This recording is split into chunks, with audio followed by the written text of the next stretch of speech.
how are these people sort of coming around to being top sellers and top performers in negotiation if there's this huge gap? What are they doing to close that gap and that perception gap?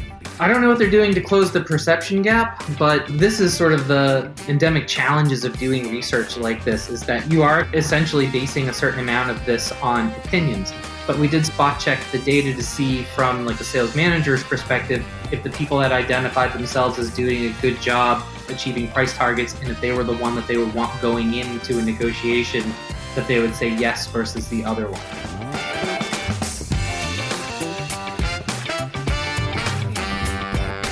Hi, friends. Welcome to the Sales Enablement Podcast. I'm your host, Andy Paul.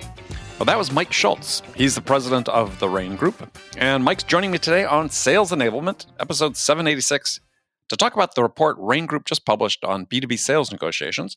It's titled Top Performance in Sales Negotiations, Surprising Research on Tactics Sellers and Buyers Use, What Works and What Doesn't.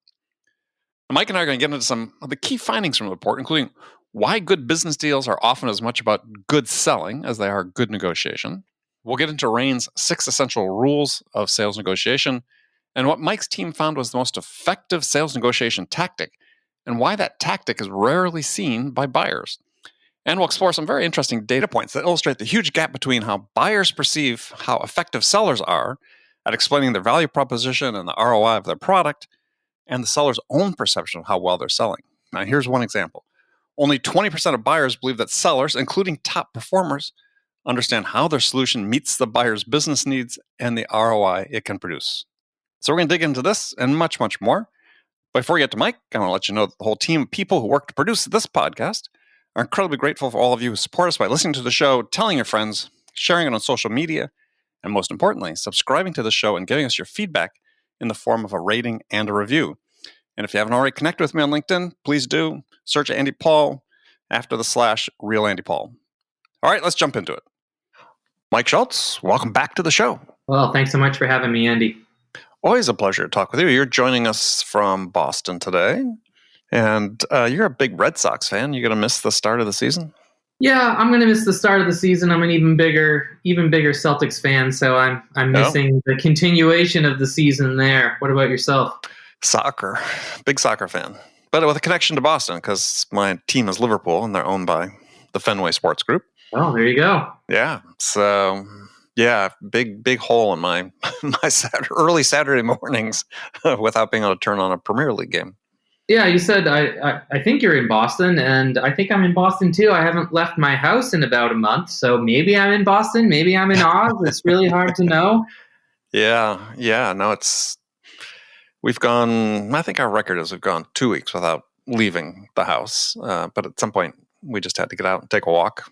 Fully protected though. Is that because the paparazzi are so busy at your front door that you just can't exactly be bothered with them? All their questions and photo snapping? Yeah, people are just obsessed with what happens in sales. Yeah, well, I thought it was just how good looking you were, but I guess it's the whole expertise thing too. Yeah. So, we're going to chat today about a research report that your firm put out recently called Top Performance in Sales Negotiations, Surprising Research on Tactics Sellers and Buyers Use, What Works and What Doesn't. So, sort of overall question is more philosophical, should salespeople even be involved in negotiating? I mean, if you could set it up such that sales was not involved in negotiations, all they had to do was get it to that point where it enters negotiations, would that be desirable? Yeah, that's almost like saying, should basketball players be involved in defense, and should baseball players be involved in base running? I don't know if there's necessarily a way to separate it, because not only do you have negotiation as often even an explicit part of the sales process outlined by a company, you have the value proposition case that you're making. And I don't mean from a marketing perspective or an elevator pitch. I mean the process you go through, whether it's in 2 meetings or a year and a half, to make sure that you have the conditions set to be the most valuable offering to buyers. So essentially, you are preparing for a negotiation the whole time because you're setting the conditions on the field for the end of the sales process. So you're both doing negotiation the whole time, and then you are explicitly involved in a negotiation. And I think, to your point, is it really the right thing for sellers to be in negotiation? In some ways, sellers don't have a choice because they can't go through a whole process and then turn it off over to someone else and say, hey, I know that we have a $1.5 million deal and we are up against one of our toughest competitors, but I just don't want to personally be involved in this right now. Can you talk to Steve in my finance department about that? That's just not going to go well. So I don't know if there is a way to divorce sellers from negotiation itself. And in some ways, it leads us into the discussion of the report. It's, you have no choice. So you might as well make this a part of your expertise set and skill set so you can succeed with it as much as possible. Well, I think one of the key points you brought up, and certainly for me, is that you integrate negotiating throughout your selling process. Is how you package the deal is in effect part of the negotiation. How you package your offers is in effect part of the negotiations. I mean, ideally, you want to get to the point where if it gets handed off to procurement, that your deal is structured in such a way, your offer is structured in such a way that procurement really can't do much with it. Yeah, I mean, we could start a conversation about procurement, and in fact, we may just do that. But there's so much pent up into everything that you just said. I mean, if you think about the buyer's perspective, let's say it's a huge purchase for a company, and an executive vice president is leading the charge for this huge purchase, and the company's good size, and he has to present to the CEO and the board why he's doing this. He only needs to cover the answers to 4 questions, which is, why act? Why am I doing this? Why now? Why are we doing this today versus something else? Why am I doing it with a certain provider? So from the provider's perspective, it could be why us? And then why do I trust it's actually going to work? So to the extent that a seller can make sure that they transfer from their head into the buyer's head the answers to why act, why now, why us, and why trust, you're going to win the sale. So if why act and why now are really strong, it's we should do this because the ROI case is compelling. And then if we're going to do it, it's why us, why trust. Why am I going to use one provider over another or one approach over another? And then why trust? Oh, sometimes the ROI case is great, but buyers have been sold an ROI case for a long, long time, and many buyers are burned when it literally just doesn't materialize. So it's not just about the ROI case, it's about the expectation that is going to come to fruition.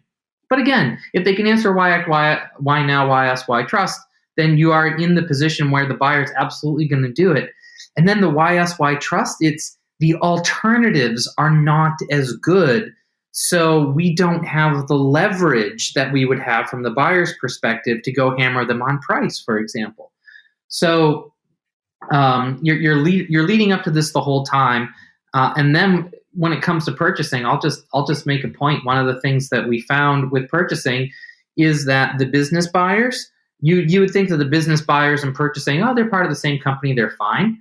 Oh, wow. The stories that they told of how much they absolutely can't stand about working with each other are hilarious. You're talking about the economic buyer versus procurement, right? That there's this internal clash. Yeah. So the economic buyer, I don't like that term, by the way. I think that it's unhelpful and misleading in terms of the decision roles that buyers have. But yeah, the person that is the business buyer, so to speak, the person that is looking for an ROI, who may or may not control the purse strings. Owns the problem and the solution. Yeah, the one that owns the problem and the solution literally can't stand working with purchasing sometimes, and vice versa. And one of the things that we found about purchasing is we asked purchasing a ton of questions about what it is that they're trying to find out, what it is that they're trying to do, what their goals are and what they're trying to achieve, and what their metrics were. And literally, they didn't agree with themselves. So they were constantly asking for we said, what's the one thing sellers can do to be better with you in the process? And they literally, from purchasing person to purchasing person, were diametrically opposed. So, what's a seller to do, so to speak? But it certainly makes it interesting, and it certainly makes it not easy for a seller to figure out what does procurement want. Because that's like lumping them all together, and it's like, what do buyers want? Well, if you do that, but you have 10 sales in 10 opportunities in your pipeline and they're important, you should find out what each individual buyer wants, because they probably don't look the same. We're just finding the exact same thing with procurement. Yeah, but you have two interesting points that are somewhat supportive, somewhat even contradictory in the report. One is saying that despite what procurement will tell sellers, that they cited cost as their success metric most frequently by a wide margin. And internally, but then you also, on the other hand, say that you found that buyers push hard on price, but price really isn't the issue.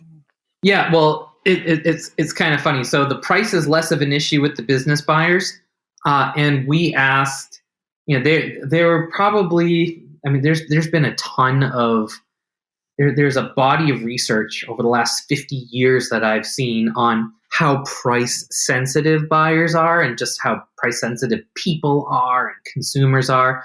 And 20 to 30% of the population, if you look across the variety of academic studies, 20 or 30% of people are just sort of wired to be super, super, super price sensitive. But that means 8 or 9 out of 10 people look at price as a part of the mix. Mm-hmm. The interesting thing was we asked procurement with an open-ended question, and there was a little bit more than, I think, 200 procurement buyers that we asked.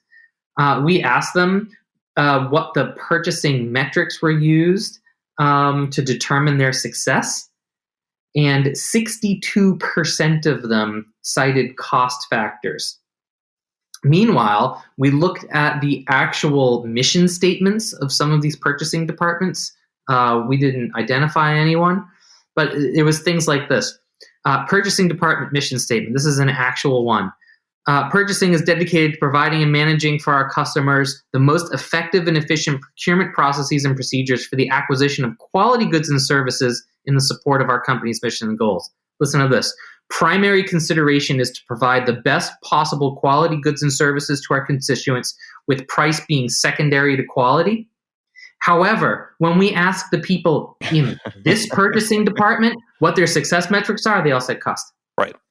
So it's a nice little thing to have this mission on the wall, but when they sort of get into the jungle of what their jobs are, cost, or you don't get a bonus. It's crazy. Yeah. Well, I interviewed a guest last year. Similar type thing is that, yeah, procurement is aspiring to be judged on more overall business metrics tied to outcomes, but at the end of the day, they still default to price. Yeah, I wish I was taller. I wish I was a baller. I wish I had a wife and a kid who would call her. I wish I had a pony, but it's not true. But I'm certainly not putting it up on my website. My aspirational goal is to do more than just ask for a lower price. It's literally hilarious just how what they say and what their actual metrics are and what they sort of do every day, just how different they are. So is there anything in the report that you research about whether procurement is increasingly out of the loop on purchase decisions and even negotiations on price? I'd seen something about that, not specifically as about some IT purchases, where increasingly procurement was sort of out of the loop. Not that I know about. Okay. In the buyers that we talked to from a business perspective, none of them indicated that purchasing is being backed off of. And most of them said that purchasing is involved and is now starting to actually be involved a little bit earlier. But no, I didn't hear that purchasing was being left out at all. All right. So one of the key finders was that talked about, or sort of early in the report, was that top sales performers are better at negotiations than those who aren't top performers. But you say in the study that some of the factors you talk about are really as much about good selling as good negotiation. Yeah, certainly good selling is good negotiation, but let me actually just provide some specificity of what we looked at. Sure. We didn't look at top performing sellers. We looked at the differences of top performing sales negotiators. Those who were satisfied with the outcome of negotiations, who achieved their pricing targets, and who were confident in their ability to negotiate. So we looked at people who are actually better at negotiation, and then because And how'd you determine that? so it was two parts. It was part survey. So if you achieve your price target, you were confident in negotiation, and you were satisfied with the overall outcome. That was one. And then we do actual sort of human research spot checks, checking in with those people who identified themselves as top performers versus others with the actual organizations. And we got more of the qualitative, yeah, he's really good versus, oh yeah, he just caves all the time. So we sort of double check survey research with actuals, and we sort of norm out the data like that. So how did you define a top performer in negotiations? A mix of being satisfied with the negotiation results themselves, for the negotiations that they have, that they achieve their price targets. Because if you achieve your price targets, you're more likely to be doing well in negotiation, and that you are confident participating in negotiations. So it was a mix of those three things. But interestingly, you had this huge gap you report in the study itself about between the seller's perspective of how well they do in terms of presenting the business case and the ROI, as opposed to the buyer's perceptions of it. Mm-hmm. So if that's the case, yeah, how are these people sort of coming around to being top sellers and top performers in negotiation if there's this huge gap? What are they doing to close that gap and that perception gap? I don't know what they're doing to close the perception gap, but so this is sort of the endemic challenges of doing research like this, is that you are essentially basing a certain amount of this on opinions. But Mm-hmm. we did spot check the data to see from like a sales manager's perspective if the people that identified themselves as doing a good job, achieving price targets, and if they were the one that they would want going into a negotiation, that they would say yes versus the other one. So that was one. And it's not like testing for correctness on a knowledge test to say, yeah, 85% I can do. I can tell you what happened in the Battle of Waterloo.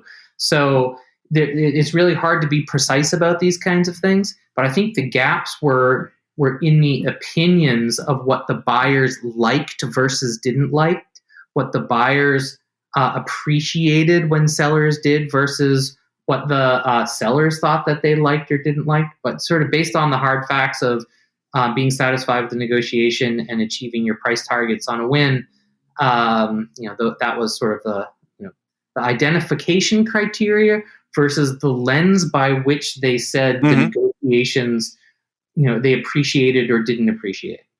Yeah, I mean, I found some of the data from the buyer's perspective, perhaps some of the most illuminating in the report, and sort of lines up with other things we hear, which is one case is that only 1 in 5 buyers believe that sellers deeply understand their own ROI case, which sort of aligns with other research we've seen where 80% of C-level buyers don't believe they get any value from sellers.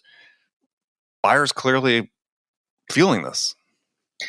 Yeah, so buyers are clearly feeling that, and that I was going to say the exact same thing is consistent with what we found when we teach our foundations of consultative selling course based on our method RAIN. RAIN stands for Rapport, Aspirations and Afflictions, Impact, and New Reality. And impact is the most challenging thing. In fact, we press really hard and have for the last decade that before we do any kind of RAIN selling, sort of foundations of consultative selling workshops, that we do pre-work and analysis with the company to identify their impact model.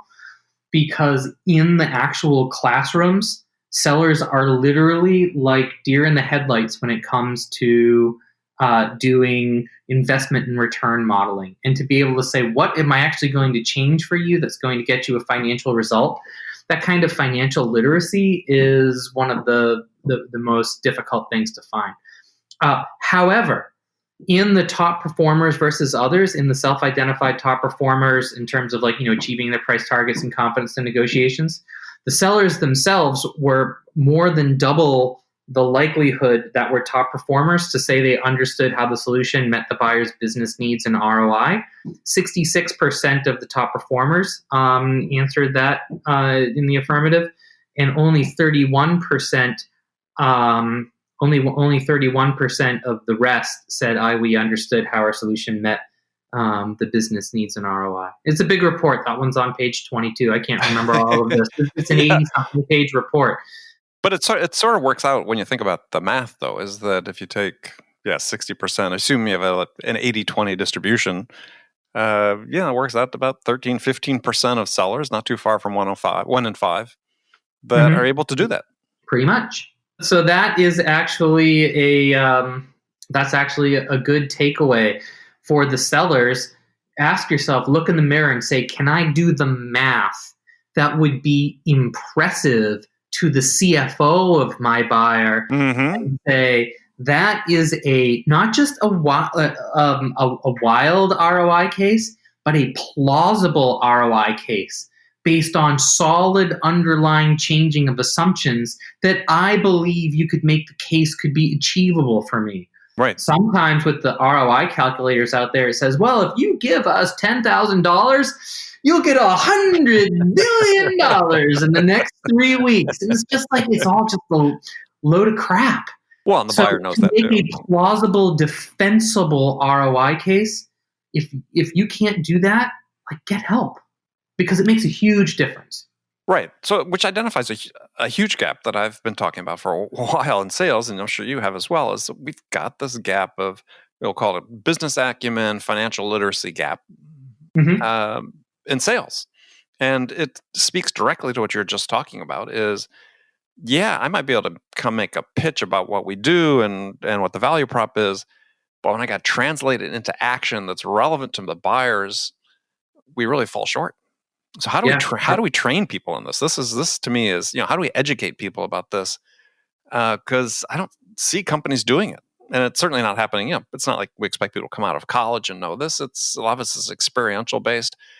But we have to fill this gap somehow. Yeah, we have to fill this gap somehow, and that is essentially what we do when we wake up and go to work every day. So, and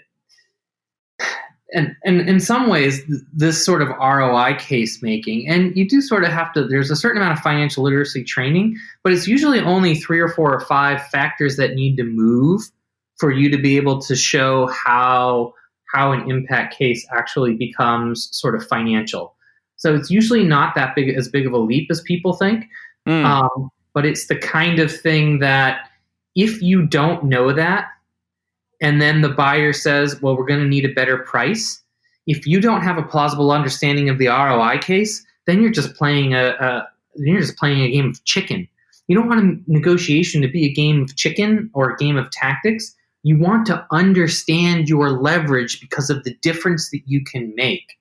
So, I wish I could wave my magic wand and say, here's how you train people. Here's how we sort of make a sea change. But, it's hard work because we do it all the time. I can say that we've had success in doing it, but I certainly can't say that one has a silver bullet. I can only say that there's an ROI case for teaching your sellers how to make an ROI case, because if they can, then they can sell more sophisticated things. Oh, absolutely. And then something that's sort of a cousin to that's also in the report, which I, again, found really interesting is, and I think a huge disconnect, is that this is self-reporting coming from sellers, that only 33% of sellers strongly agreed that they can articulate their value and differentiators over their competition.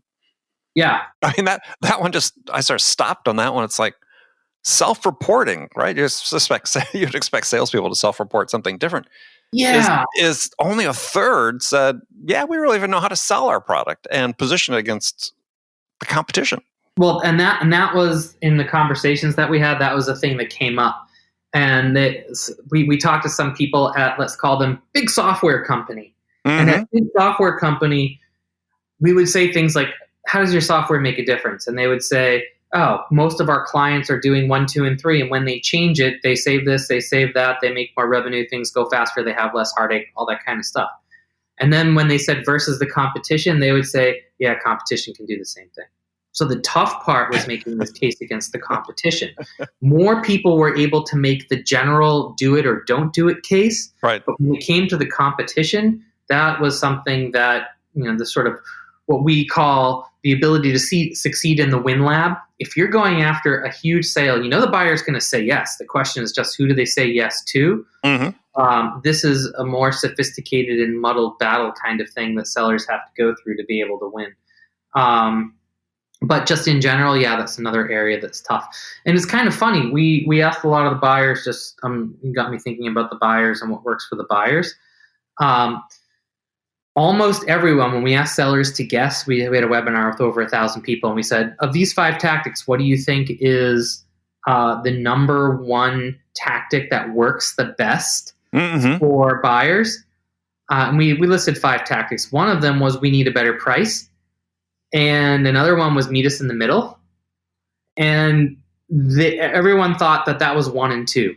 Oh, and we need a better price and let's split the difference. But the number one tactic that buyers say works for them is using the seller's eagerness to get a deal done by wringing out a final concession. It's a tactic in our training programs we call one last thing. It's like, and I have my pen and I have the contract and I have your check in my hand, but before I sign it, one last thing.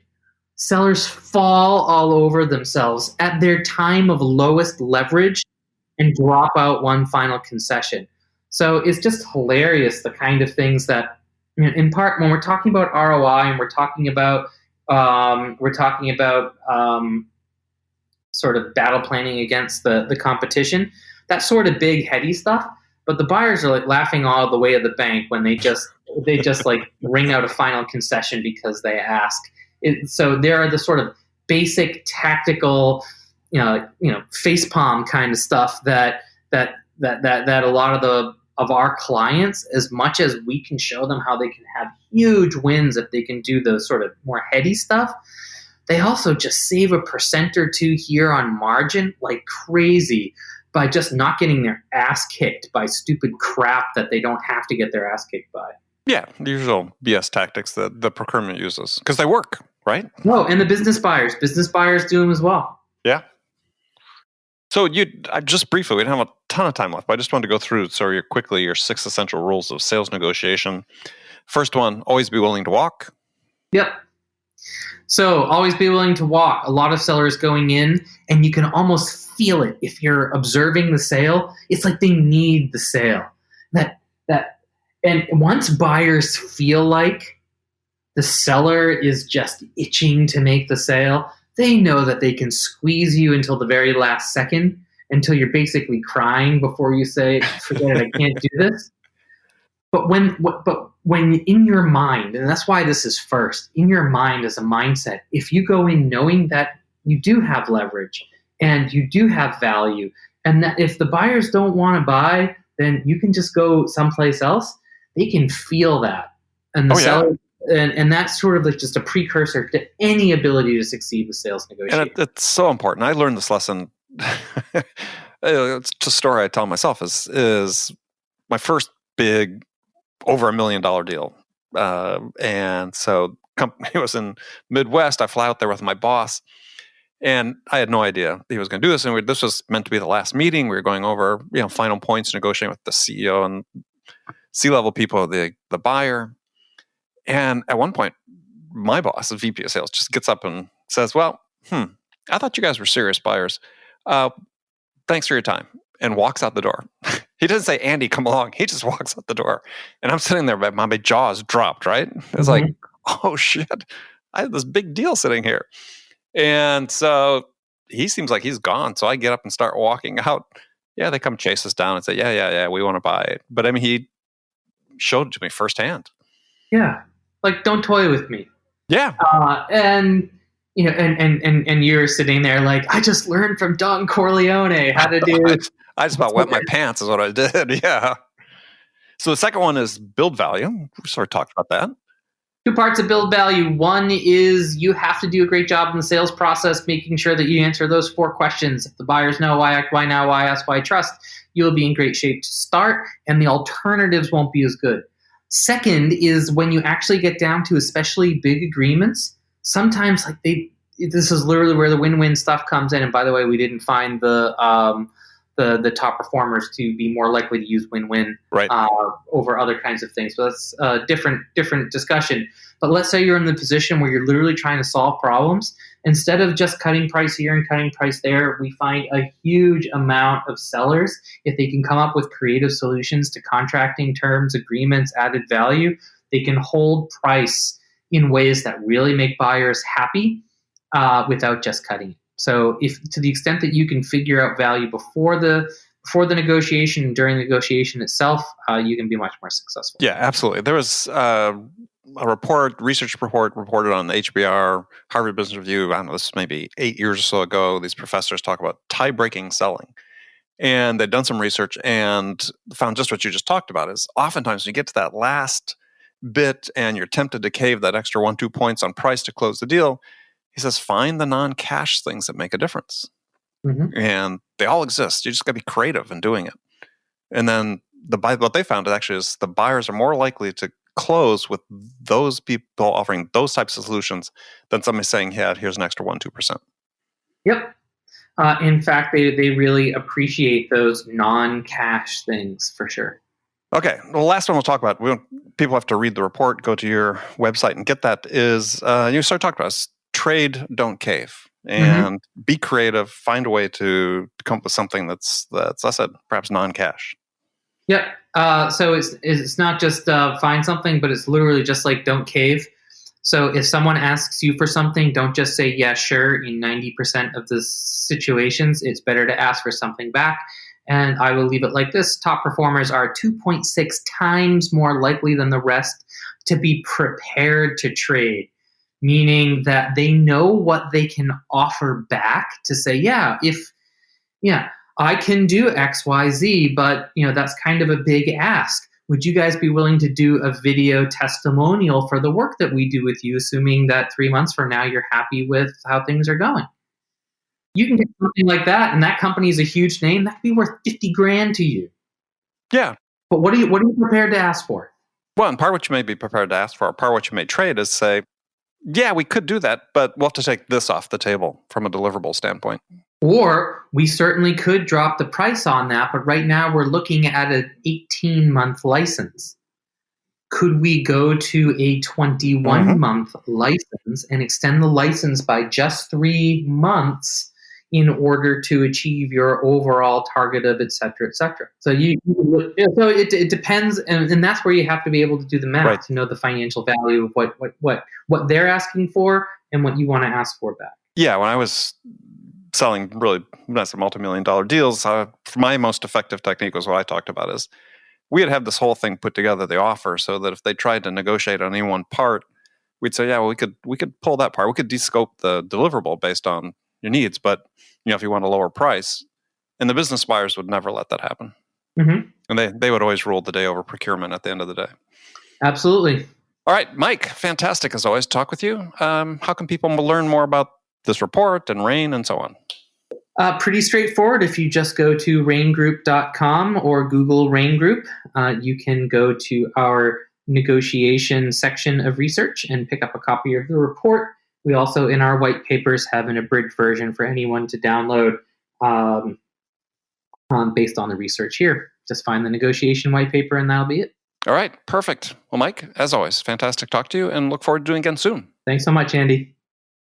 Okay, friends, that's it for this episode. First of all, I want to thank you for taking the time to listen.